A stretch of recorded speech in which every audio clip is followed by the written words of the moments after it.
A partir de agora, aqui na Brasil Atual, Colibri na Quarentena. Uma conversa com quem está envolvido em trabalhos de cultura e entretenimento em tempo de pandemia. Colibri na Quarentena, um momento para refletir e se reinventar, na música, no teatro, no cinema e em todas as expressões de arte. Olá, pessoal. O programa de hoje vai ser especial. Nosso convidado é Antônio José Santana Martins, o Tom Zé, compositor, cantor, arranjador e, como ele gosta de ser conhecido, jardineiro brasileiro. Aos 83 anos, em plena atividade, ele vai falar sobre a sua aldeia, a cidade de Irará, lá no sertão baiano, vai falar de São Paulo e do mundo, tudo com muita música em casa, na quarentena.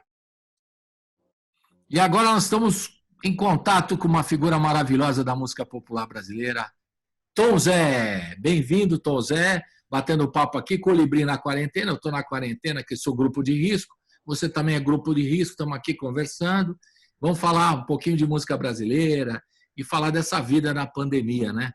Porque você mesmo já está escrevendo sobre isso, já soube aí na live que você fez no SESC, você já fala aqui que agora que a quarentena azeitou em nossa antena, e agora que o SESC, esse celeste, recebe de alma aberta minha live da Laia, que alerta. É isso aí que você escreveu, mais ou menos, né? Estou resumindo. E como é que... Live da Laia que se liga no alerta. Que se liga no alerta, isso aí. Ô, Tom, e como é que você, quando você soube das notícias e tal, você é um cara sempre que se cuida, você cuida do jardim aí que eu sei, da tua casa, aí do apartamento, você cuida das coisas todas, sempre se cuida muito também. Como é que você recebeu essa história? Agora temos que ficar na quarentena, temos que ficar confinado e tal, como é que você recebeu isso?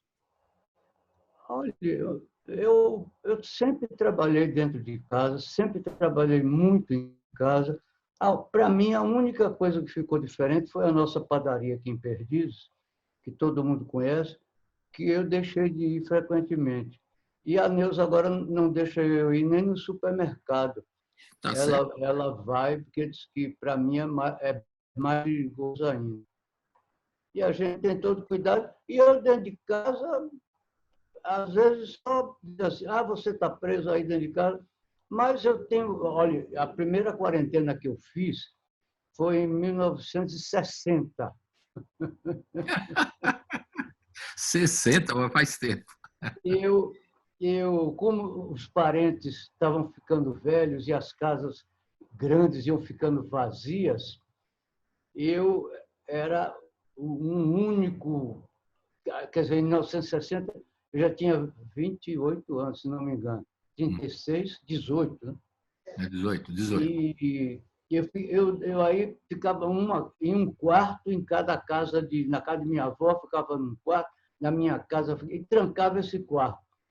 Tinha época que eu me desiludia de ir no clube, eu tinha dificuldade de relacionamento com as meninas, de arranjar uma namorada. Aí eu me trancava na casa de minha avó e ficava lá. Lá tinha uma biblioteca que foi colocada lá quando meus avós fizeram 50 anos de casado, em 1952.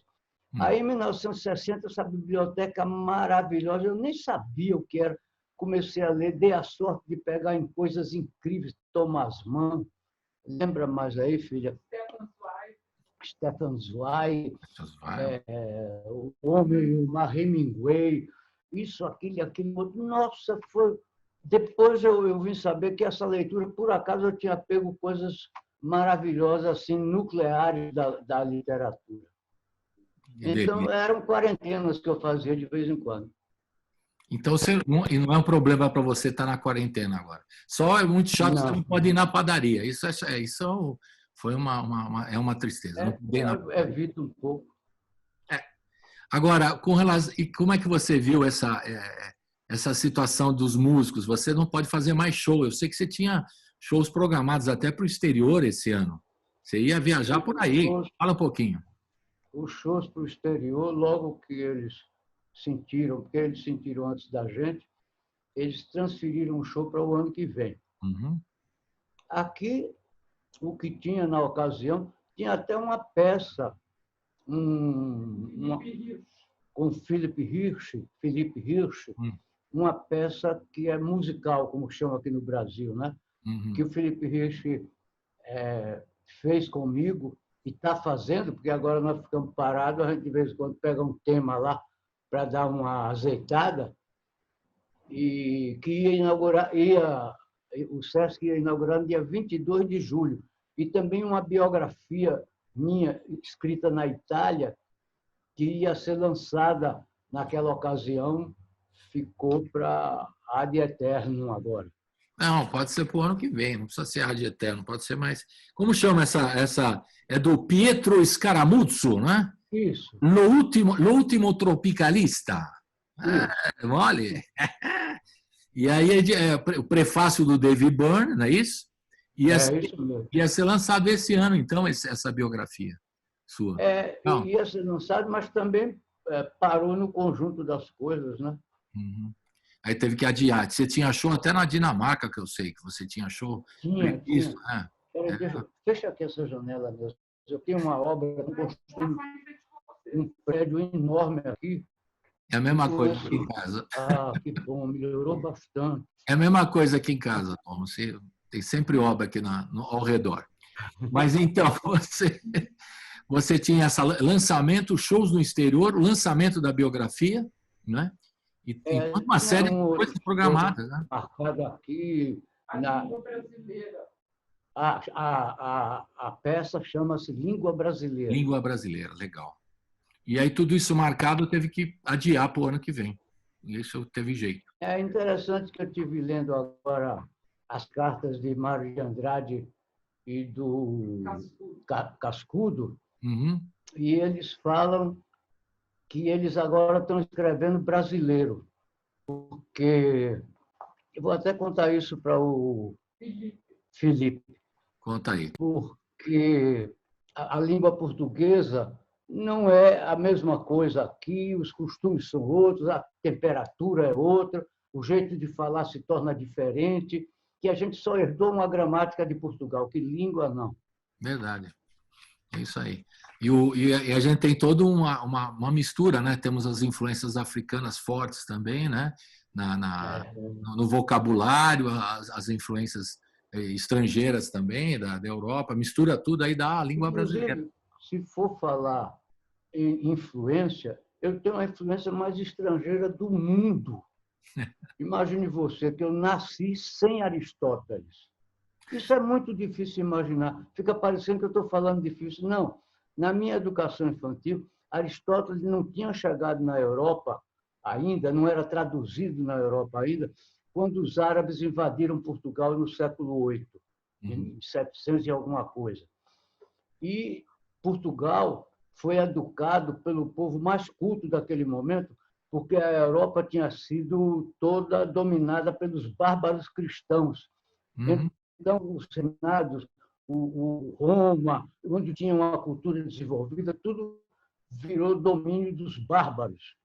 Imagine você como estava a Europa. Enquanto isso, esses séculos todos, Portugal e Espanha eram educados por um povo que amava a cultura, cuja arquitetura era tão desenvolvida que hoje é ponto de venda de Madrid, Barcelona, Lisboa, medicina avançada, estavam divulgando a invenção do zero. Imagine, eu podia imaginar que o zero chegou tão tarde na civilização, que coisa impressionante. E essa semana Neuza me contou outra coisa mais impressionante ainda, que os maias trabalhavam com zero. A civilização maia trabalhava com zero e os espanhóis chegaram aqui, mataram tudo como se fosse bagaço, derrubaram tudo. Os analfabetos espanhóis, né? Chegaram aqui. Quando você vai lá no México, você já foi, né, Tom? Tem no mural lá está escrito um texto do Fernán Cortés, que ele fala que encontrou o México com uma arquitetura avançada, e ele ficou impressionadíssimo com isso, mais avançada até que na Europa. Então, quando eles encontraram uma cultura avançada, eles destruíram, os espanhóis destruíram a cultura maia, foram lá e arrasaram com tudo, né? Porque eles viram também que estavam avançados os maias, né? Deixa eu ajeitar um pouquinho aqui a câmera agora. Vamos ajeitar a câmera, senão você vai... Agora tá... Opa! Agora tá bom. Aí. Tá ajeitando. Não, mas não fica. Vá trabalhando que eu seguro aqui, meu braço não segura não, deixa eu ajeitar aí. Dá um jeito, a gente dá um jeito de ajeitar a câmera, tudo bem. Mas vai ficar em pé, né? Só botar um pouquinho mais... É melhor ficar em pé. Aí ele pode abaixar até mais, pronto. Pronto. Aí você tá... Para mim é a mesma coisa. Tá certo. Agora, Tom, a gente está falando de estudo, né? Ajuda muito essa pandemia para as pessoas ficarem refletindo sobre as coisas. Que reflexão você fez aí nesse tempo? Se você me desculpe, querido. Eu queria falar um pouco mais do que era viver sem Aristóteles, para não parecer que é coisa intelectual. Por exemplo, as coisas que a língua portuguesa que se falava e as coisas com que a gente tomava contato, todas eram da Idade Média portuguesa. Inclusive, o Bumba Meu Boi, o cantador, que Mário de Andrade, e o vaqueiro, o cantador, que Mário de Andrade e Cascudo, toda hora estavam falando que eles cantavam sem acompanhamento. Ora, isso é uma coisa que vem de uma cultura anterior à romanização. É o mesmo lugar que eu nasci. Eu nasci num lugar que ainda não tinha sido romanizado e nem aristotelizado. Então, tem uma coisa muito curiosa, essa especial, uma dança chamada chegança. A chegança, em Irará, não corre uma gota d'água. Tem um rio chamado Rio Seco, que só corre quando tem muita chuva. Passou uma semana correndo. Então, apesar disso, lá em Irará tem com espadas de madeira, porque isso é uma dança da Idade Média, em que os crentes, as pessoas que acreditavam em Deus, atacavam os navios árabes, que eram chamados dos descrentes, os infiéis, para lutar e derrotar esses navios. E derrotava, é claro, na dança, derrotava. Irará não corre uma gota d'água e tem essa dança. Um dia eu cheguei em Irará para fazer um trabalho lá, e eles vieram ao centro de Irará, a praça pública, para representar um trecho da chegança para mim. Veja que coisa inacreditável. Uma dança que era marítima, digamos, era feita pelo mar. Portugal e o mar são praticamente a região toda e o mar são praticamente vizinhos, tudo está ligado ao mar. Irará não tem mar, nunca se viu falar em mar, e nem rio, não tem nem rio, a não ser o Rio Seco. Né? Agora, Tom, isso é... Mas por isso que eu digo, tudo isso era uma cultura anterior à chegada de Aristóteles, que foram, por sinal, os próprios árabes que vieram a traduzir durante a ocupação da Península Ibérica. Agora, Tom, você está falando você sempre fala da sua terra natal, né? Da sua aldeia, né? Então eu lembro do primeiro ensinamento, que é o que fica, né? Então, e tem aquela famosa frase do Tolstói, né? Que ele fala: você quer falar para o mundo, você tem que olhar a sua aldeia, né? É a famosa frase dele. Aldeia. Né? E você sempre, a sua aldeia está sempre na tua obra até hoje. Você não deixa nunca de. Quando você fala da sua infância, faz favor. O francês que tem um filme, Alain Resnais, a ciência diz que a pessoa aprende de 0 a 2 anos de idade com uma intensidade que ele nunca mais vai aprender. E o cérebro humano nunca mais vai ter capacidade de aprender depois disso. O Alain Resnais tem um filme sobre isso, que é uma coisa que também vem confirmar essa coisa de eu ser muito ligado a um universo que é mais celta do que romanizado. Importante. E falar sempre que o seu tema sempre é a sua aldeia. Irará sempre está na sua temática. Você não larga nunca, né? Quando você fez recentemente, quando você fez 80 anos, você lançou lá aquele Canções Eróticas de Ninar, né? Que você lançou em 2016, né?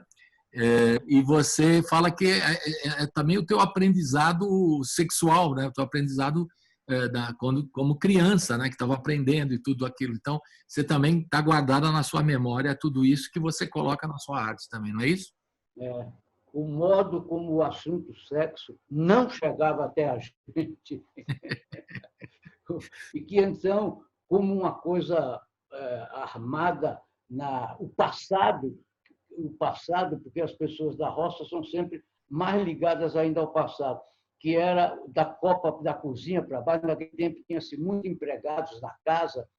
Eles entendiam essa falta de coisa e toda hora que os pais não estavam perto, eles conversavam a fazer insinuações capciosas, coisas ligadas a sexo. E era aí que a gente ia aprender. Na escola era com eles. É o jeito. E aí você também aproveitou para colocar na sua obra também. Colocar isso em música. Eu conto justamente isso no Canções Eróticas de Niná. Exatamente. Agora, Tom, você está preocupado aí, você está na quarentena, se cuidando naturalmente, né? Isso é importante para a sua saúde e tudo mais. E você está acompanhando o que está acontecendo aí, muitos artistas, principalmente os técnicos, né? A turma que trabalha com você, sim, passando dificuldade, né? O que você tem a dizer? O que você está pensando? Olha aí. A gente pensa, o rapaz que morreu ontem, que é da sua terra, o Antônio Bivar. Terra da Neuza, morreu anteontem. O mineiro, que era um grande compositor, o mineiro que morreu de Covid. Bom, nem a Neuza está lembrando, então está longe. Teve o Aldir Blanc também, né? O Aldir Blanc, né? João Bosco. Né? Aldir Blanc. Que é carioca, mas trabalhava com João Bosco. Isso, Aldir Blanc. O teu amigo, eu soube, viu, Tom? Você que ajudou tanto, eu sei dessa história, que você ajudou no começo dos Novos Baianos, né? Tivemos também, no começo da pandemia, aí a morte do Moraes Moreira. Não foi de Covid, não foi, mas ele estava deprimido. Né? Ele estava deprimido, segundo o filho dele lá, ele estava bastante deprimido. E isso acontece também, muita gente nesse momento aí ficou deprimido, né? E não é fácil, né? Cada um reage de um jeito. Né? E as autoridades dizem que a depressão é uma coisa de lenhar. Séria, né? De lascar, para falar disso, se eu tivesse em Irará mesmo. E aí ele teve isso aí, porque não é que ele teve Covid, mas ele ficou assim, o que eu vou fazer? Eu faço show, né? Ele ainda estava vivendo de show, Moraes Moreira. Todos nós, vocês, músicos, né? Vivem de espetáculo. Né? E ele ficou meio assim, o que eu vou fazer? E aí, né? A coisa complicou para o lado dele. Mas antes de falar de coisas tristes, que a gente já falou aqui, dos amigos que estão indo embora, vamos ouvir um trechinho da sua participação na live do Sesc, que você organizou lá com você e mais o violonista, o Daniel Maia, não foi? Então, a gente vai botar um trecho da primeira parte, né, que você fez, você dividiu em 3 partes. A primeira parte, que é a viagem musical, né, pela terra natal e de Irará. Então, a gente vai botar um trechinho dessa sua apresentação da primeira parte. Vamos rodar agora. Roda. Pronto. Assim. Agora, estava na coisa de Irará. O abacaxi de Irará foi o seguinte: um ano lá, mandaram o povo de Irará, os pobres, né? Pobre em Irará. Olha, vocês não sabem o que é pobre em Irará. Mandaram plantar abacaxi. O sujeito plantaram abacaxi em suas 2 tarefas de terra. Lá não tem fazenda, lá tem 2 tarefas de terra e tal. Então os caras começaram a plantar abacaxi. Aí chegavam, quando eu cheguei lá um dia, eles chegavam na feira, botavam 10 abacaxi por R$2.000. Se a pessoa se ninguém comprasse, eles largavam lá. Nossa Senhora! Eu fiquei comovido com aquilo. Eu falei, não, eu vou chegar na Bahia, vou no Ceasa? Vou no Ceasa, vou tentar conversar com alguém, vou dizer, olha, não é lá no Nordeste, não, é ali pertinho, Irará, 120 quilômetros de Salvador, tem abacaxi nordestino, mais doce do que o abacaxi daqui, vão comprar. Ninguém se ligou para isso. Eu aí fiz uma música que é boa, mas todo show que eu vou cantar, o pessoal, abacaxi de irará, abacaxi de irará. Eu aí canto. Vambora.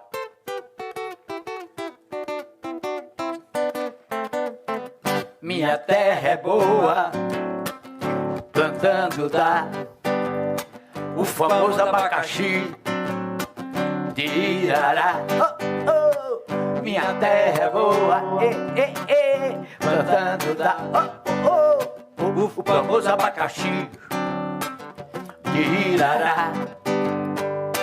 Moça emperrada namora e o noivo não quer casar. Quer casar. Se apega ao bom Santo Antônio, o noivo esse ano ainda vai pensar.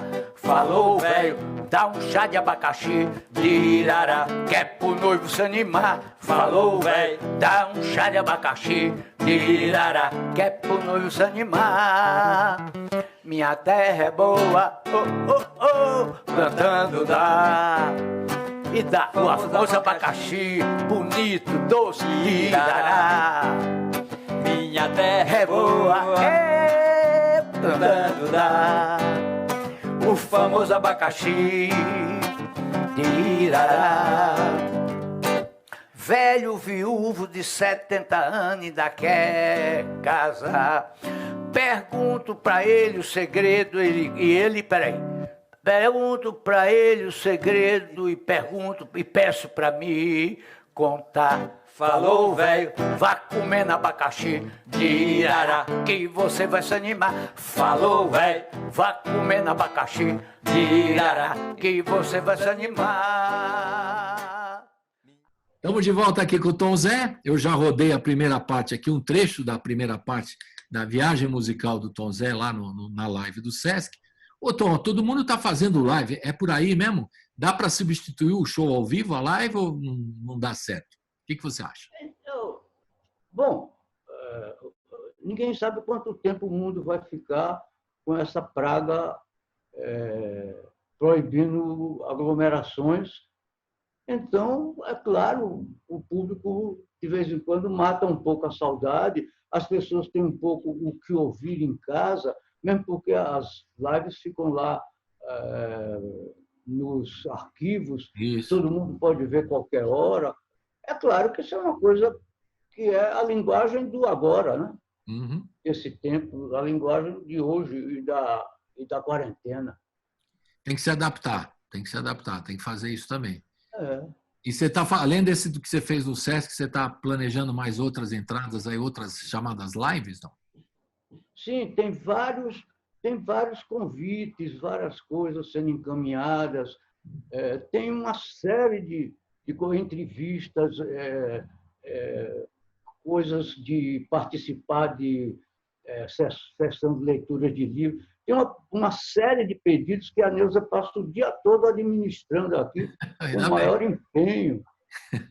Ainda bem. Você tem feito alguma coisa específica nesse momento? Quer dizer, você tem escrito algum texto que você tem feito nesse momento? Eu escrevi um texto agora para participar de uma, como é que chama? Uma curadoria da Carta Capital. De uma curadoria da Carta Capital, onde eles me pediram os livros, eu mandei alguns que eu tinha lido ultimamente, eles escolheram as cartas de Mário de Andrade e de Catulo. Cascudo. Câmara Cascudo. Câmara Cascudo. E então eu tive que escrever alguma coisa para depois fazer uma abertura, fazer ao vivo, e escrever também uma coisa qualquer de minha biografia, que a gente pediu a eles para tirar no meu site, que é novo. Fala nisso, deixa eu anunciar outra vez aqui no seu programa. Claro, faça o meu site é novo, agora é um luxo, todo bonitinho. Você merece. Legal. E você tem escrito textos específicos, músicas, com relação a esse momento? Você vai esperar passar? Eu e o Felipe Hirsch temos, de vez em quando, conversado sobre músicas. Algumas que o arranjo estava feito de um jeito, eu mandei, porque o Catatal é quem faz a parte de diretor musical. Direção musical. Então, eu mandei algumas coisas para o Catatal de arranjos diferentes de músicas que já estavam lá com outro arranjo, para ele escolher, dar mais cintura para a atuação dele, e também conseguir mandar uma música que o próprio Hirsch, o próprio Felipe, vai tentar botar a letra naquela música, porque ele me deu um texto que é de uma língua, como chama aquela língua? Portunhol. Uma língua chamada portunhol. É. E é um negócio assim que eu me estraçalhei e não consegui fazer. Aí eu fiz um refrão bem sacudido com as 3 palavras, que é São Pablo, São Pavilov ou São Paulândia. Fiz um refrão com essas 3 palavras e depois faço umas coisas que eu só canto. Para poder ele escrever aquela letra terrível. Tom, mas uma curiosidade, você escreveu já em outras línguas, além do português? Você já ouviu escrever, não? Canta. Tem o Godot, que foi o Júlio Fischer, não? Ah, foi ele? Foi. O Júlio Fischer fez a letra de A Carta em inglês. Júlio Fischer escreve novelas para a TV Globo. Sim. Ele é uma pessoa muito culta. Ele fez a versão de A Carta. Tanto que eu sei que I've got some news to my distant sweetheart. Por aí vai. Eu, de vez em quando, até recordo para quando chegar nos Estados Unidos, como é uma coisa que tem uma encenação, só com eu e violão, sem microfone, sem acompanhamento, eu então decorei em inglês para eles entenderem o que está acontecendo. Pouco mais. E em espanhol? Você não fez espanhol? Não, em espanhol acho que não tem nada. Tem 2 ou 3 coisas mais em inglês, porque os países que mais me chamam é a Inglaterra, Estados Unidos e alguns países da Europa, tipo Holanda e ali vizinho, Bélgica, Itália, aquelas coisas ali por ali. Eu tenho andado, teve anos que eu ficava 2 meses, porque lá só se viaja de van, porque as cidades são muito próximas. Se for tomar avião, demora mais ainda. Então, a gente viaja de van aqui, acolá, aqui, acolá, aqui, acolá. E eu me lembro que toda hora a gente passava na fronteira da Itália, que parece que caminho para todos os outros lugares. O lugar, né, da fronteira da Itália, o prédio, 2 ou 3 casas, deve ser das pessoas que trabalham lá e que passam a vida lá. E por que o cara que escreveu sua biografia é o italiano? Nenhum brasileiro quis fazer? Ou já Porque tem? ele é italiano. Boa pergunta. Trabalha na Itália, mas sabe falar português. E aí ele descobriu Vale? uma canção minha que ele ficou muito interessado. Uma canção chamada Frevo, que eu nem canto muito ela. Mas essa noite eu não quero saber de conselho, esquece, deixa para lá. Arranja um pecado quente para me consolar. Pense bem que depois tem o ano inteiro para a gente pagar. Ele gostava muito desse texto. Aí a mulher dele, que é brasileira, ela é casada com uma brasileira.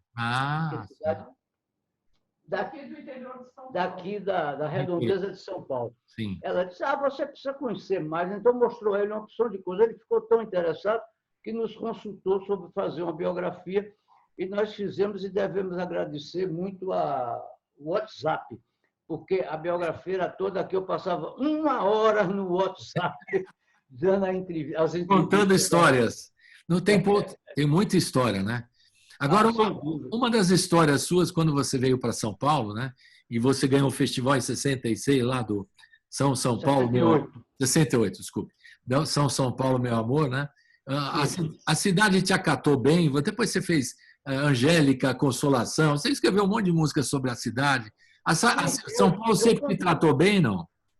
Não, quando eu vim para aqui, eu vim para fazer o que eu fazia na Bahia, e em Irará. Em Irará eu cantava Irará. Os problemas do prefeito, seu Zé era o prefeito do outro partido, que não era da minha família. Seu Zé, cadê o calçamento que o senhor não fez? Será que vem ou vai ficar enrolado outra vez, seu Zé? Na Bahia eu cantava tudo da Bahia que eu via. Maria, boa Maria, Maria do Acarajé, tinha até gravado isso. Cantava o Teatro Castro Alves, que no dia incendiou no dia da inauguração, o negócio mais fantástico do mundo. Que loucura. Na Bahia de Nosso Senhor, uma vez se construiu um teatrão de imperador que tinha o nome do poeta, mas para que isto se afirma? E então se confirmou, era preciso que o teatro, numa noite, incendiasse. E foi assim que o poeta, um dia, Castro Alves, né, sentiu o gênio borbulhar de novo. E por aí ia contando a história do incêndio do teatro. E aí você veio para São Paulo e começou a contar as histórias. E aí comecei a... Bom, eu quero cantar São Paulo, né? Uhum. E a história de São Paulo, meu amor, é uma coisa interessantíssima. Foi no 21 de abril que eu fiz o esquema dessa música. Estava um frio danado, mas eu era acostumado a acordar na rua Conselheiro Brotero, na pensão de seu Freitas, que tinha parentes em Irará, caminhar um pouquinho até a rua maiorzinha, e aí tinha uma banca de jornal, assim, uns 40 metros nessa rua.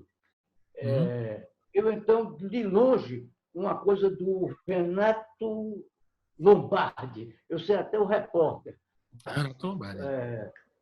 Naquele jornal que se espremesse saía sangue. Notícias Populares. Diário Popular. Diário Popular. Notícias Populares. Notícias Populares. Isso eu trabalhei lá também.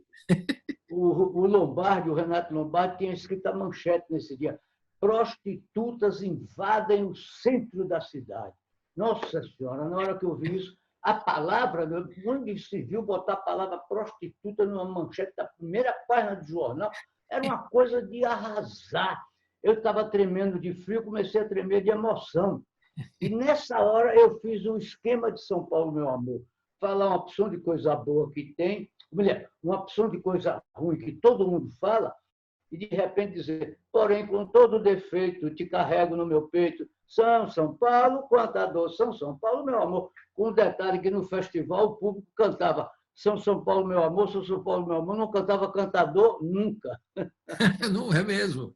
Você chamou atenção. Verdade, eu não lembro mesmo de cantar. Vamos aproveitar essa história que você contou, Tom, para a gente colocar nos arquivos aqui, a gente vai chamar agora os arquivos, e vamos botar lá, lembra aquele programa de televisão? Me diga que música tocou, porque você está com a ordem invertida. A segunda parte é a viagem a Irará, que tem Maria Bagumori, tá. Mas a gente tem Feira de Santana. Tá. Essa nós já passamos, da viagem a gente já tocou, mas a gente vai organizar. Eu quero aproveitar. Tem Menina Jesus. Tudo bem. A carta. Nós vamos escolher aí de umas. Mas agora eu queria lembrar, já que você lembrou do São Paulo, né? São Paulo, Meu Amor, que foi na TV Record, o 4º Festival da Música Popular Brasileira, em 1968. E aí eu vou aproveitar, a gente vai fazer o Túnel do Tempo, aquele programa de televisão antigo, aquele seriado, o Túnel do Tempo, aí faz o tchu, e a gente vai ver agora você lá em 68, que é uma delícia, né? O público todo brincando. Quem que estava com você no palco lá, Tom? Você lembra todo mundo? O conjunto era o Canto 4, que fazia os vocais, e os brasões faziam a parte instrumental. Isso. E aí a turma cantando. Tom Zé, esse número está muito caro para repetir na TV, e aí eu passei a fazer só com os brasões. Isso. Para não cantar com 2 conjuntos, né? Então vamos ver, vamos lembrar, vamos fazer uma roda aqui, vamos rodar e vamos girar agora essa gravação de 68, para a gente passear com o Tom Zé no Túnel do Tempo. Atenção para o paletó, que foi Guilherme Araújo que me emprestou, porque eu não tinha um paletó digno. Então roda, vamos rodar agora. Uhul!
de todo canto e nação, que se agridem cortesmente, correndo a todo vapor e amando com todo ódio, se odeiam com todo amor. São 8 milhões de habitantes, aglomerada solidão, por 1000 chaminés e carros, gazeados à prestação, porém com todo defeito, te carrego no meu peito.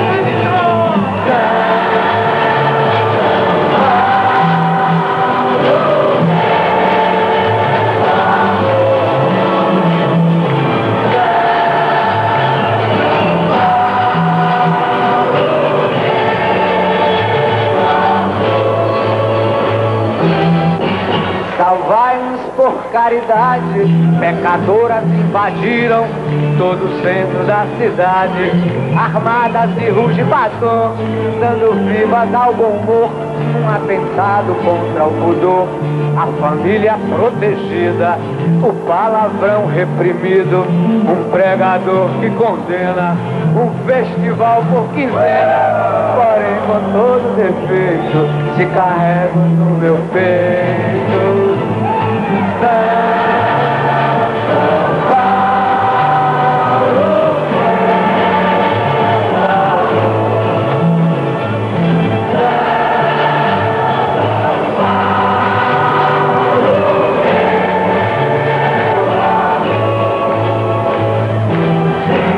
Santo Antônio foi demitido e os ministros de Cupido, armados da eletrônica, casam pela TV, crescem flores de concreto, céu aberto ninguém vê. Pelo norte é veraneio, no Rio é banho de mar, todo mundo está de férias e aqui é só trabalhar, porém com todo defeito, te carrego no meu peito. São Paulo. Olha, Lúcio, solta aí, canta.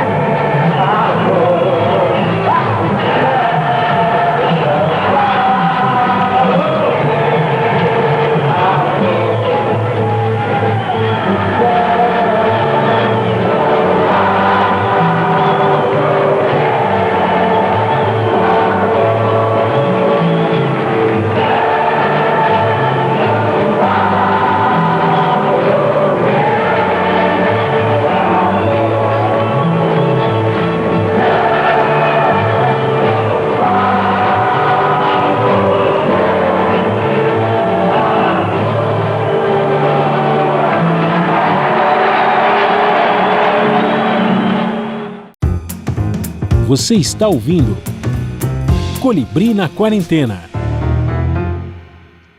Estamos de volta aqui com o Tom Zé, lembrando os tempos de 1968. E eu queria te falar... Fale.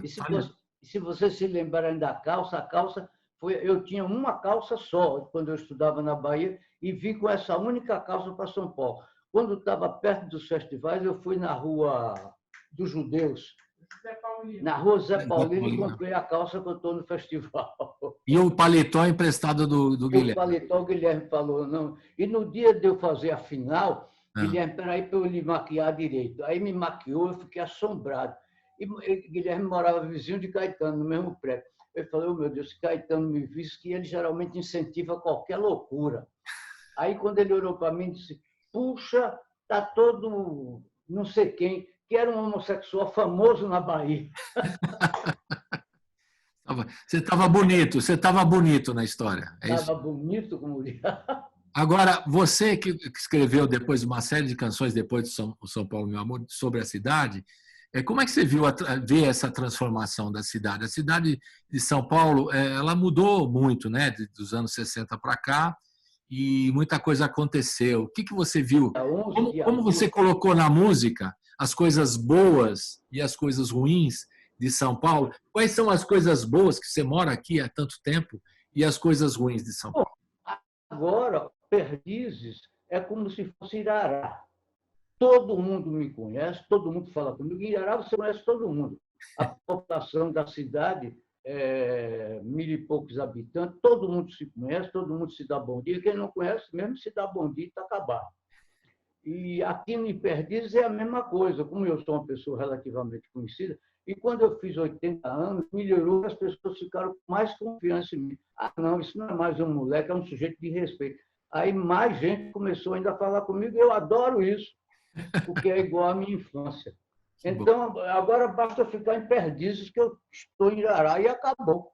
Certo. Eu não vou a lugar nenhum. Às vezes eu tomo o ônibus do aeroporto, que faz uma rotação, vai aqui, vai lá na Zona Leste, na Zona Oeste, e tal, e coisa, e acaba lá no aeroporto, só para me lembrar que antigamente, eu, quando queria passear, também fazia isso. Tomava o ônibus e ia...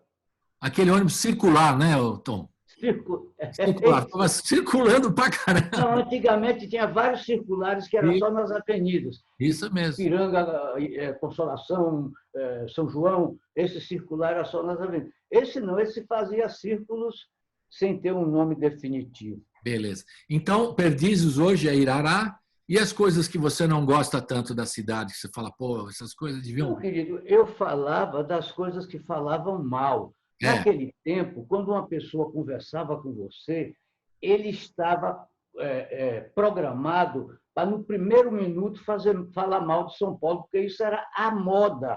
Entendi. Isso identificaria ele como uma pessoa do momento. Entendi. No momento, era preciso falar mal de São Paulo para ser gente. Então, quando eu conversava com qualquer pessoa desconhecida, por acaso, eu aí já ficava esperando. Ele fala disso, fala daquilo, e aí começa a falar mal de São Paulo. E essas coisas que falavam mal foi o que eu botei na letra. Exato. A primeira parte da letra é impressionante. São 8 bilhões de habitantes de toda a nação que se odeiam cortesmente. Não, mas peraí, não é assim, não. Que se agridem cortesmente, correndo a todo vapor, se amando com todo ódio, se odeiam com todo amor. Eu fiz um negócio muito mais bonito do que o que era. E é claro que essa música ganhou o festival por causa da letra, porque a música é muito simplória, né? Mas hoje em dia, São Paulo, você fala que Irará é Perdizes e você não tem reclamação da cidade. Ou você tem coisas que você fala que, poxa, podiam melhorar, ajudar as pessoas. A gente... Ela cresceu muito. Olha, o que precisa melhorar é uma coisa fundamental para o Brasil. O que precisa melhorar é a igualdade social. A própria economia, o Prêmio Nobel de Economia esse ano, foi para pessoas que estudaram e que chegaram à conclusão de que nenhuma nação pode progredir se não tiver uma melhora da classe que está por baixo, para chegar mais perto, para ter possibilidade dessa pessoa se estudar, tendo acesso à educação, mudar até de classe. Quando isso acontecer, o país pode progredir economicamente. Parece que ninguém leu uma coisa que 3 pessoas ganharam o prêmio. Não sei o que, Banerjee, da Índia, não sei o que, uma moça com quem ele veio se casar, parece que é de origem francesa e americana, e mais, eu sabia o nome dos 3. Agora, mas tudo bem. É difícil tanta coisa na cabeça. O pessoal escreveu e ninguém cumpre, né? Você acha que, por exemplo, essa... Economia, imagine, eu não estou falando de ciências sociais. A economia está se preocupando com ciências sociais para poder o mundo se desenvolver e melhorar a vida. Melhorar. Quem é que pode dizer que não é racista, vivendo como eu vivo, no mundo que os pretos estão morrendo de Covid porque estão expostos a uma pobreza terrível, e todos os que estão morando na periferia são de mulato para lá. Eu preciso atuar como não racista para poder não ser racista. Se eu ficar numa boa, eu sou racista. Isso mesmo. E você acha que esse momento aqui dessa pandemia, dessa coisa que está acontecendo no mundo todo, mostrou que o Brasil tem uma desigualdade tremenda, desigualdade social gigantesca? Ficou mais claro ainda? Ficou mais claro? Já tinha, querido, e agora está uma coisa, porque mais eles estão lá tendo que se expor para poder levar comida para... Estão lá passando fome, mais do que o que passava, e o desemprego chegou a tal coisa, e a maior parte dos caras desempregados foram os pobres. Não tem a menor dúvida, está uma coisa abismal. nós vivemos pisando na cabeça de pessoas. É triste esse momento, né? Muito triste. Bom, Tom, eu queria botar mais uma música aqui do Sesc que você fez. Só explica para mim, que você estava explicando, eu que não expliquei direito, que você dividiu a apresentação em 3, né? Fala de novo para a gente. Na primeira parte, por acaso, tinha 2 jingles. Um jingle do trem que é para Iracema em Jaçanã. A esperança parece vã, mas na maloca a Dona Irã já se reforça com tapioca, caldo de rã. Aí entra o refrão. O trem de ferro e bronze, o trem das 11 voltará, porque em todo país grande continental, de tamanho continental, os Estados Unidos, tudo que vem de Las Vegas, vem para Nova York de trem, até caminhão viaja de trem. Aqui automóvel viaja de caminhão. Na Europa, nenhum automóvel aparece na estrada viajando de caminhão. Você, de vez em quando, vê trens entupidos de automóveis. Será possível que a gente tem que ter uma estrada de ferro que só para agradar os fabricantes de automóvel acabaram com todas as estradas férreas do país? Quando eu era pequeno, tinha uma estrada que ia de Salvador a Juazeiro. Irará tem um distrito chamado Água Fria, que fica a 6 léguas, 6 vezes 3, 18 quilômetros. 6 vezes 3, não sei. A 3 léguas, 18 quilômetros de Irará. E o trem passa lá 11h30 da noite. Antigamente, o caminhão do pai de Kleber, um amigo meu, ia lá buscar o correio. Aí, se você vinha pelo trem, vinha para Irará com ele. Quando ele deixou de ir buscar o correio, uma vez mesmo, eu fui a pé para Irará. Meu compadre, naquela estrada escura, de noite. Você sabe que as estrelas realmente iluminam? É mesmo? Porque você enxergava a estrada, vai indo, você enxergava a estrada. Não é coisa de poesia, não, é verdade mesmo, não é poesia. As estrelas iluminam mesmo. Então, vamos botar então mais um trecho lá da tua apresentação do Sesc agora. Daqui a pouco a gente volta com o Tom Zé. Roda! Uhul! Botaram tanto lixo, botaram tanta fumaça, botaram tanto lixo, botaram tanta fumaça, botaram tanto lixo por baixo da consciência da cidade, que a cidade tá, tá, tá, tá, tá, lê, lê, lê, lê, lê, tá, tá, tá, tá, tá, com a consciência podre, com a consciência podre, com a consciência podre, coitada da cidade, com a consciência podre, com a consciência podre, com a consciência podre. Botaram tanto lixo, botaram tanta fumaça, botaram tanto lixo, botaram tanta fumaça, botaram tanta fumaça por cima dos olhos dessa cidade, que essa cidade tá, tá, tá, tá, tá, oh, lê, lê, lê, lê, lê, lê, tá, tá, tá, tá, tá, está com os olhos ardendo, está com os olhos ardendo, está com os olhos ardendo, está com os olhos ardendo, está com os olhos ardendo, está com os olhos ardendo.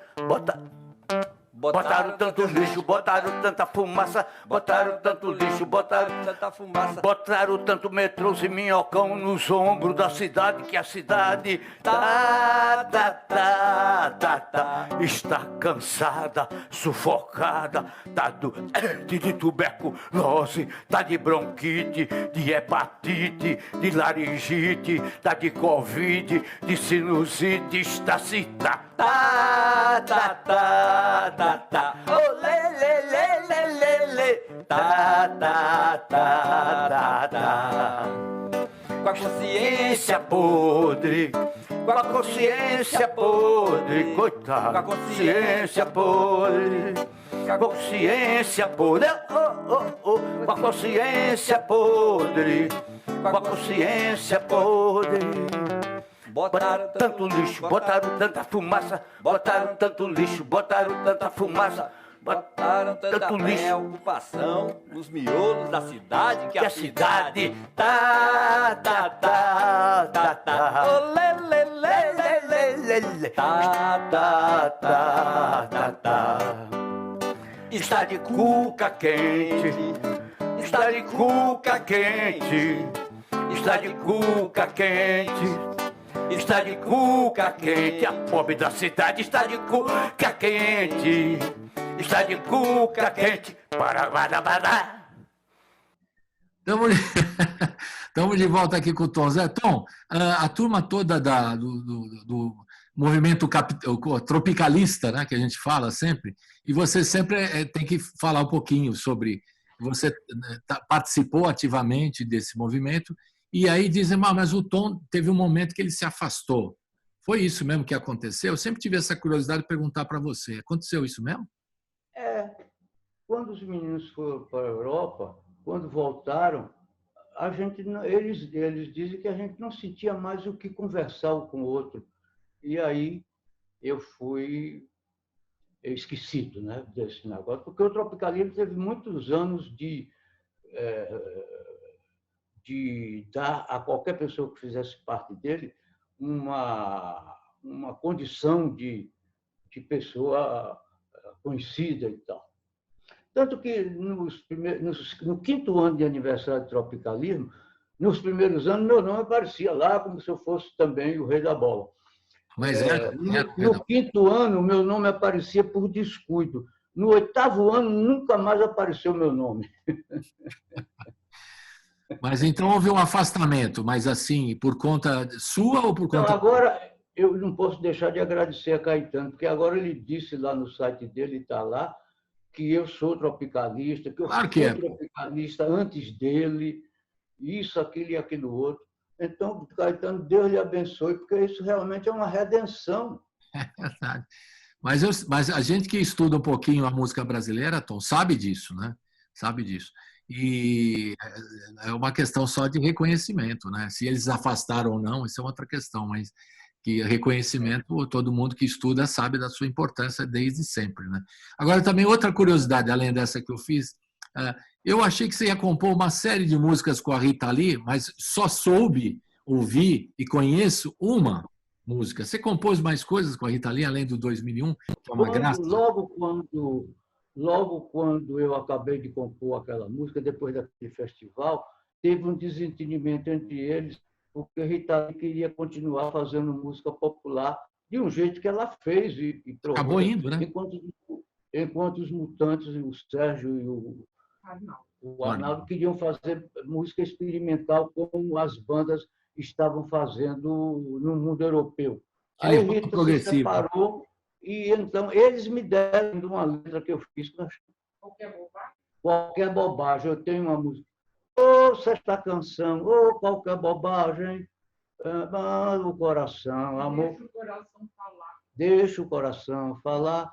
Eu fiz ainda com eles uma música. Mas o 2001, Astronauta Libertado, aquela letra linda que você fez com a Rita Lee, aquela é linda. O 2001 é um caso tão fantástico. Eu acho. Nós temos um amigo que está também fazendo uma biografia minha nos Estados Unidos, o Christopher Dunn. E o Christopher Dunn, uma vez, descobriu uma banda do interior dos Estados Unidos que imitava a língua portuguesa, da mesma forma que se você não tiver nenhuma instrução, se você não tiver ginásio ainda e tal, se você for imitar inglês, você fala qualquer coisa assim que de vez em quando parece a língua. Eles cantam a música toda com um português que não existe. E gravaram em um lugar, tanto que me deram, eu tinha essa coisa maravilhosa, inacreditável, com essa melodia da Rita Lee, dizendo qualquer coisa, falando qualquer coisa, cantando em português e imitando as vozes e o estilo e a guitarra dos Mutantes. E essa música também eu acho tão legal, não só a sua letra é maravilhosa também, porque ela remete a duas coisas muito interessantes de São Paulo, né? O rock and roll e a coisa caipira também, né? Que tem uma coisa, uma levada caipira muito legal, é muito legal, não é? E outra coisa, a Rita fez, quando eu fiz essa música e fiz a letra, fiz a música no dia que eu fiz a letra. Aí cantei para os meninos lá de tarde, nesse tempo que eu ia de manhã, eu ia dormir cedo e Caetano não dorme de noite. Eu ia dormir cedo e aí ele acorda depois do almoço. De manhã eu compunha as coisas que eu estava sem compor há vários anos na Universidade da Bahia, e de tarde ia mostrar ele. Um dia eu levei Astronauta Libertado, que era o nome que eu tinha dado. Aí falei assim, essa música não presta e tal, eu não quero essa música. Mas não presta por quê e tal? Não presta, não quero. Aí eu nem sabia que Guilherme Araújo tinha dado a Rita. Um dia ele jogou uma fita para mim, olha aí sua música, uma fita cassete escrito 2001. Rita fez o mesmo processo que o Kubrick fez. Quando lembra do corte de cinema mais famoso que há no mundo, que é quando uma criatura da idade da pedra ainda macaco, né? Mata outro e aí joga para cima o objeto do assassinato. E quando o objeto recebe a força da gravidade, começa a voltar, ele corta para a estação orbital. Isso. E na estação orbital está tocando uma música caipira. Uma música que na Europa é caipira. Danúbio azul, fial, fial, dananana, fial, fial. Então a Rita fez esse processo e escolheu, porque ninguém esperava que ela fizesse uma música caipira. Ficou muito legal. Que Augusto de Campos ficou tão entusiasmado que ele trabalhava perto de a Biblioteca Pública, naquela rua 24 de Maio. Uhum. E ele, às vezes, no fim da tarde, ficava ali, junto até da biblioteca, na frente e tal, onde ele me encontrou. Ele disse, Tom Zé, a música vai ser cantada em caipira? Eu falei, eu acho que sim. Diga a eles que tem que cantar em caipira. Eu falei, eu acho que nunca ouvi falar que ela fosse ser cantada de outro jeito e tal. E é lindo, é um clássico. Vou botar agora, você me deixou animado, vou botar aqui essa 2001 com os Mutantes, a música linda da Rita Lee. Então você tem uma música com ela e uma com os Mutantes, duas músicas. Com os outros meninos. Os outros meninos. Então vou rodar agora 2001, que é uma odisseia musical, vamos dizer assim, né? Música caipira com rock and roll, com a letra incrível do Tom Zé, um clássico da música popular brasileira. Roda, vamos ver. Colocada no júri especial 2001 de Rita Lee Jones e Tom Zé, com Gilberto Gil e Giló, instrumentos eletrônicos de Cláudio e interpretação de Os Mutantes.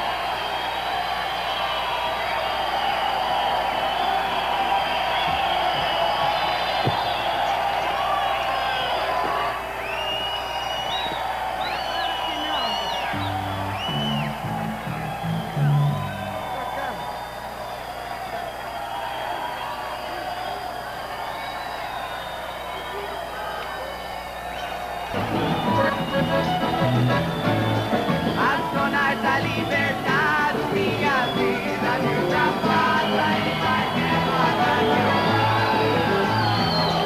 faço. Tenho medo, tudo vai ser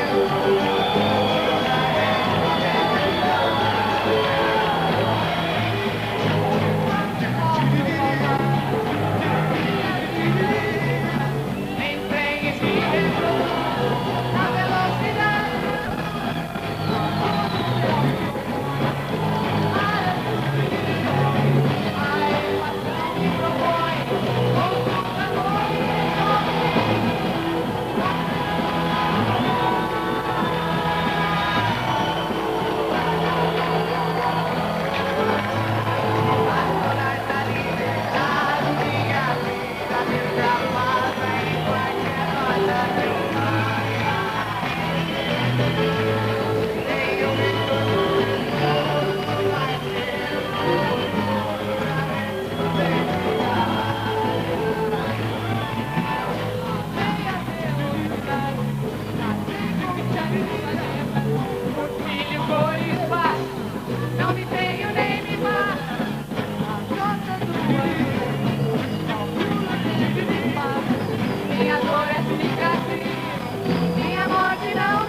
Estamos de volta aqui com o Tom Zé. A gente está fazendo um passeio aqui meio não linear, né, Tom Zé? Esse papo que eu gosto. A gente vai.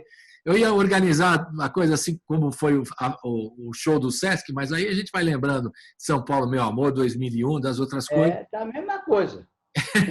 E aí a gente vai contando as histórias também, né? As suas histórias, né? E agora, aquela pergunta que eu fiz quando você fez aniversário, eu vou fazer agora. Como é que é o segredo para o homem, aos 83, estar na ativa como você, produzindo, viajando, trabalhando, compondo? Tem algum segredo? Não sei que você vai contar esse segredo, mas não precisa contar. Quando me perguntam isso, eu vou tentar imaginar. Tem uma coisa, quando eu era criança, de 12 anos, foi em Irará um rapaz que tinha parente de família em Irará e que morava no Rio e que era sargento do Exército. E ele, então, virou para Aguinaldo, um amigo meu, que tinha um pouco mais de idade do que eu e que tinha uma barrigona. Ele, Aguinaldo, você precisa perder essa barriga, você faça todo dia isso aqui. Aí, no dia seguinte, eu estava fazendo isso, fui aprendendo outra ginástica, depois servi o Exército em 1957, no 19BC, onde filhinho chora e mamãe não vê, porque é o quartel que só vai analfabeto, e eu fui por castigo, porque me inscrevi errado, me inscrevi fora do tempo, porque eu queria ver se evitava, eu tinha um medo, e aí fui para o pior quartel que pode se imaginar, e então lá tinha uma ginástica chamada calistênica. Imagine que ginástica! Calistênica. E como é que é essa ginástica? Como é que é? Uma ginástica qualquer, alguém fez uma série de exercícios e botou o nome calistênica, porque é um nome idiota que deu certo. Bom, aí depois disso, eu aprendi, na biblioteca do meu avô, essa história, eu achei, por incrível que pareça, um manual de yoga.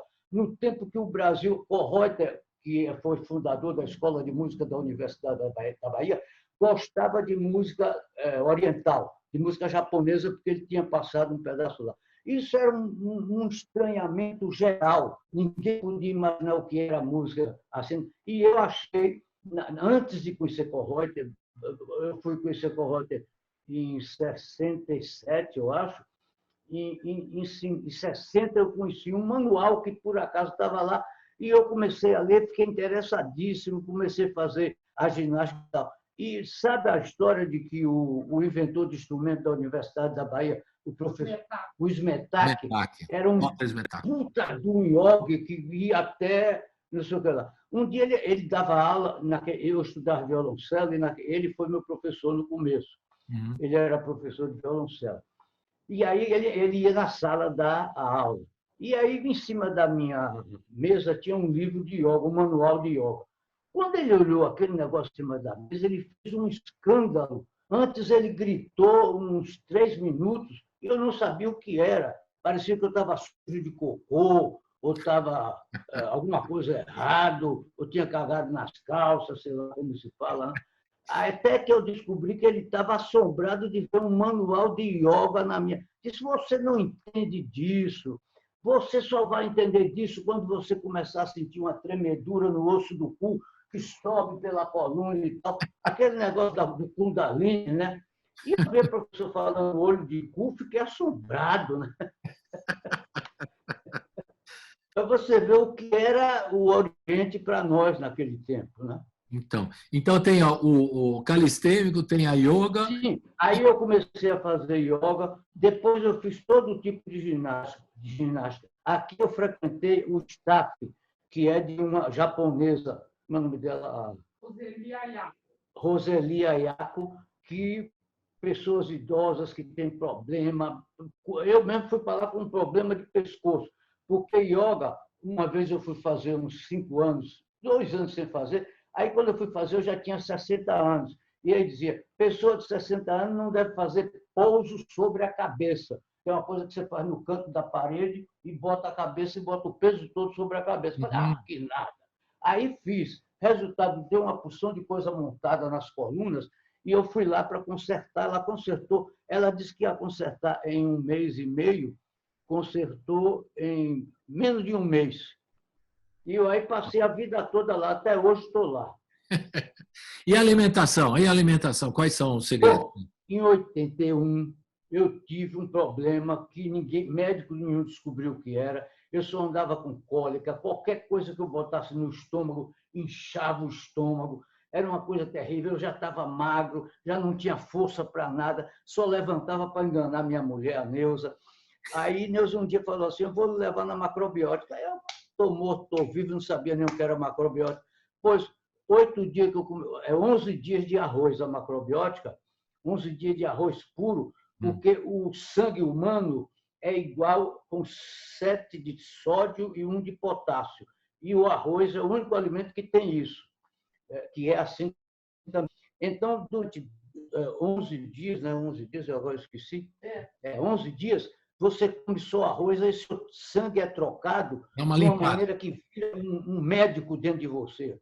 Vira um médico. Tanto que você tem as doenças que ia ter daqui a 10 anos, você tem naquela hora, é a fase chamada dilapidatória da macrobiótica, e depois você começa a melhorar. Eu fiquei tão bem que nunca mais sou capaz de largar. Ótimo. Então, tá aí, você acabou contando toda a receita, desde exercícios, yoga e também alimentação saudável, né? É isso, por isso você está aí firme e forte. Agora, não precisa fazer macrobiótica, hoje tem vários jeitos de fazer alimentação cuidadosa. Mas tem alguma coisa assim, por exemplo, no trabalho seu que te leva a falar, eu preciso trabalhar porque eu gosto de compor, eu gosto de estar produzindo e tal, uma coisa que você fala assim, eu preciso trabalhar, eu preciso fazer... Tem uma coisa, cada vez que você vai fazer um disco, você junta, digamos, um bloco de ideias e tenta fazer esse bloco de ideias entrar na ideia central desse disco. Você, no máximo, consegue botar 60%. Quando você bota 60%, já sai bem satisfatório. E aí você fica com aqueles 40% que imediatamente começa a crescer. E como eu nunca fiz um disco perfeito, eu estou eternamente tendo que fazer um disco para poder procurar encontrar uma coisa que satisfaça completamente, que eu não consegui fazer. Isso também faz você querer ficar ativo, a inteligência ficar útil, né? A cabeça continuar útil. É uma busca de perfeição, seria, não? Não. Repare, meus discos, às vezes eu vou ouvir, por exemplo, né? Porque isso é uma testemunha. O esquecimento se torna uma testemunha. Eu vou ouvir um disco que eu não me lembro mais de nada, aí choro, mas eu fiz isso, Neuza. Ela chega, eu estou chorando. Aí, se eu, quando fiz o disco, tivesse essa impressão, aí ia flertar pelo mundo. Já fiz um disco maravilhoso, não faço mais nada. Não, eu nunca fiz um disco maravilhoso, então estou sempre tentando fazer. Discordo. Mas olha só, mas olhando mesmo a discografia, observando, ó, você lançou em 1968, 1970, 72, 73, 76, 78, 84, 92, 97, 98, 2000, 2002, 2003, 5, 2006, 2008, 12, 2012, 2013, 14, 16, 17. Quer dizer, você não para em nenhuma década, você está sempre produzindo, você não parou em nenhum momento. Você está sempre trabalhando. É muito trabalho, é muita obra, né? Você tem o número de canções produzidas até hoje, compostas, mais ou menos? Não te interessa? Isso eu nunca contei. A coisa do número. Outro dia eu consegui contar os discos, porque eu queria me localizar e Tânia, que trabalha conosco, naturalmente agora não está podendo, está de férias. Está de férias, não. Está trabalhando em casa. Quarentena. Ela me mandou todos os discos, com todos os nomes do disco e o ano de lançamento. Aí eu contei, parece que tinha 20. Eu falei, nossa... Por aí, eu estou contando aqui por aí. Agora já tenho muito. Né? Mas ninguém compõe até os 80 anos. Né? Não, de jeito nenhum. E composições aí ainda não fizeram, né? A Neuza está produzindo aí o número, vai ser um número... Não, eu agora estou fazendo esse disco, estou fazendo várias músicas para essa peça com o Felipe Reixo. E estou fazendo um disco... A gente não fala, no interior da Bahia se diz que mulher que fala muito perde logo seu amor. E homem também não pode falar, porque se fala o que vai fazer, não faz. É verdade. O negócio enfraquece, não faz. Então, É verdade, é verdade. e é uma frescura, né, negócio de segredo, mas não fala por... Como é que chama isso? Até por Para superstição, às manter vezes. energia. Eu, no meu caso aqui, é superstição, às vezes, né? Superstição. Você não Superstição! Não fala por superstição. porque a gente fala, pô, vai ficar falando, aí dá azar, aí não vai estar para sair o trabalho, dá uma zica. Enfraquece. O fato Enfraquece. é que a propagação enfraquece, parece que ela sai da gente, viaja. Tom, nós estamos no finalzinho aqui do bate-papo delicioso. Eu ficaria horas conversando com você, várias. E aí eu estou na expectativa desses 2 livros aí que estão saindo, as biografias, para a gente ler mais sobre a sua história, que é tão encantadora, é tão rica, de tantas coisas lindas que você fez e tantas histórias, né, que eu sou fã, não preciso dizer aí que eu sou fã seu há muito tempo. Agora, qual é a música no final? A gente já tocou algumas aqui, que você fala assim, essa daí eu acertei cheio, com aquela que você gosta de sempre. Olha, outro dia eu e Neuza conversando sobre uma canção que tem no disco Estudando a Bossa, que é Outra Insensatez, Poe. É o poeta que fez... Não, Edgar Allan Poe. Uhum. Outra Insensatez, vírgula, Poe. Fica até parecendo pornografia, né? Que, aliás, David Barney fez... Eu pedi para o David Barney cantar e fazer a tradução, mandamos a tradução para ele, e ele fez versos com a tradução e canta um trecho em inglês. Cantamos eu e ele. As pessoas que estão em casa, ouçam essa música, ou até esse disco a gente tem aqui bastante em CD. Certo. Em CD.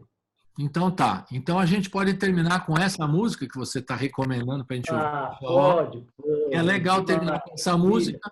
Que maravilha, porque não é uma coisa festeira, não se podia botar no festival, mas é um negócio que tem uma sofisticação. Legal. Outra Insensatez, Poe. O título é com a vírgula, tem que ter a vírgula, senão, para aí, né? Tem que ter a vírgula. Tem que haver a vírgula. Então, Zé, abraço virtual. Foi muito bom falar com você. Saúde, se trata, continua aí na yoga, nos exercícios, na comida saudável e principalmente produzindo, que é o que eu mais gosto, né? Todo mundo tem que produzir, é isso que é o mais legal. Produzindo essa obra maravilhosa que você tem aí, né? E agora continuar fazendo, que é mais importante. Muito obrigado. Abração. Viva nós. Viva nós. Viva Tom Zé. Saúde, tchau. Valeu. Falou, querido. Obrigado. Obrigado você. Mas veja só, ó Deus do céu. No amor, meu amor me deixou na porta da rua. Era noite, era frio, a cidade nua.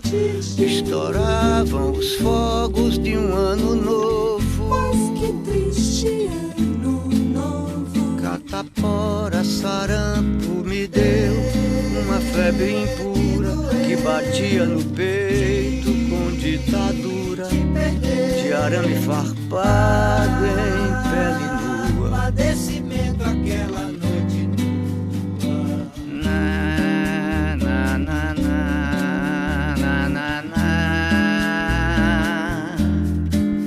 You're inside of my love and you left me outside the door. In the night, in the cold, in the naked town, I can hear it's the fireworks, it's New Year's Day. Chicken pox and then measles and then a nasty fever that entered my chest like an invading army with barbed wire wrapped round my young skin.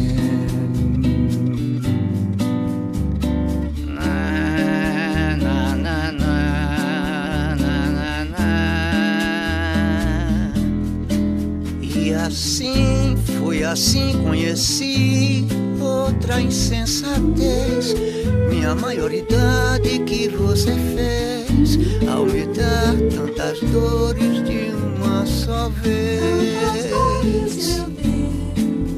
Eras tu, era tudo, era nada. Meu coração era a porta, era a noite, era uma canção. Nunca mais o seu refrão. Lasciate qui tutta speranza voi che uccide.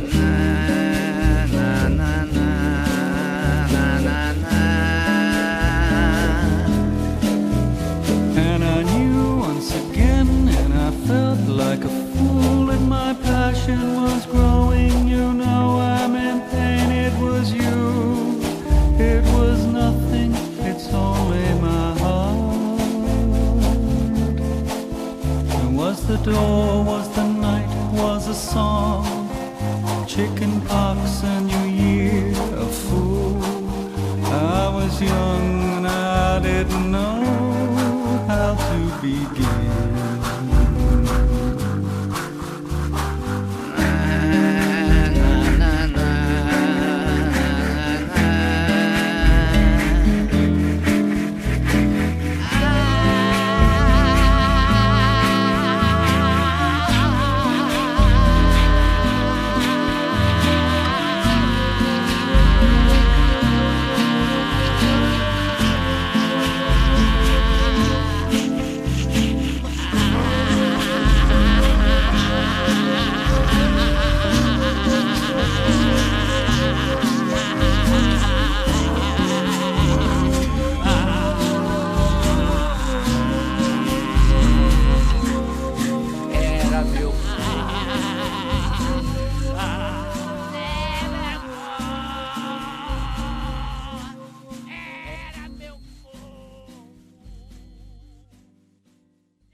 O programa termina aqui, mas a programação da Rádio Brasil Atual segue com a Hora do Rango, hoje reapresentando a banda As Mercenárias. Fique com a gente.